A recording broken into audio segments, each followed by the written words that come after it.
one of the teams I mentioned in the Vikings division, and taking on some traits of the Kansas City Chiefs and playing with their food, and needed the Heimlich maneuver yesterday, frankly, to pull off the win over the Bears. Down 12 points with 4 minutes left, 26-14. The Lions pull it out. They get the win. You know, this is a celebratory week for the Lions. They come home against two of their rivals, Sunday the Bears, Thursday the Packers. Thanksgiving game.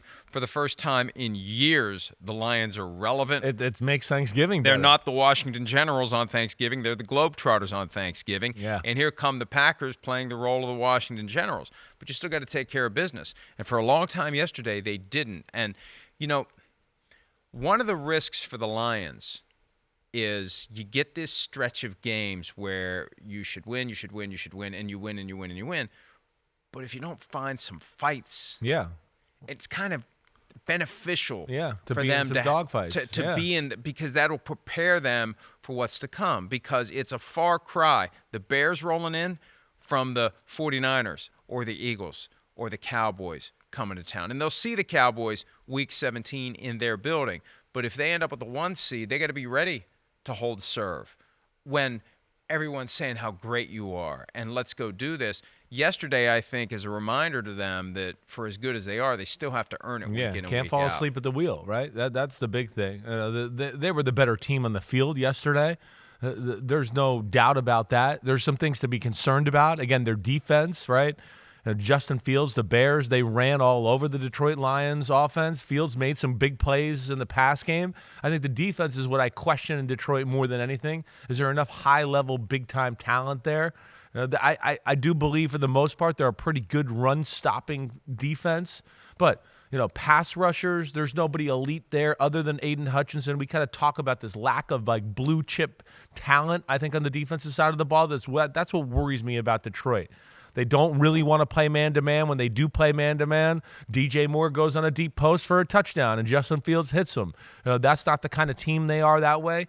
But nonetheless, they didn't play their best football yesterday, and they still find a way to win the game and battle back late in the football game, and especially Jared Goff. I mean, the Bears never really – you felt like they were never going to stop Detroit all day long. And the Detroit was 8 for 11 on third downs and had 4 turnovers nonetheless, as we know. But the 3 interceptions were bad by Jared Goff. But I give him credit, and Ben Johnson, the offensive coordinator, they just kept firing away. And then here they are. It's 26-14, and Jared Goff goes, man, I got Jamison Williams. He's got 3 rockets up his ass. Let me throw it to the deep corner. Touchdown. And all of a sudden you're going, uh-oh, the pressure's on Chicago's offense, and they run it twice, incompletion on third down. And here we go. Detroit gets the ball back, and they march right down the freaking football field. And then Aiden Hutchinson gets the strip sack to close it out. Detroit wins. They got that late game magic about them. It is amazing how quickly it all happened. Right? It felt like the Bears were going to hold on. Felt like they were in control. Yeah. Jared Goff with the 3 interceptions, though. And there was a 4th one that Jalen Johnson should have taken to the house, like 95 yards. Ended up in a touchdown for Detroit. Yeah. Right. That was a huge moment. But Goff overcame the miscues. Let's hear from Dan Campbell, head coach of the Lions, on the ability of Goff to overcome those 3 turnovers you see on the screen. It speaks volumes. You know, he doesn't have his best game, but it's really when you needed him most in a 2-minute drive at the end of half. That was pretty big. And then at the end of the game, down 2 scores, that's when he's at his best in a game that he's not playing his best game. I think that speaks volumes. So here's what we know about Goff.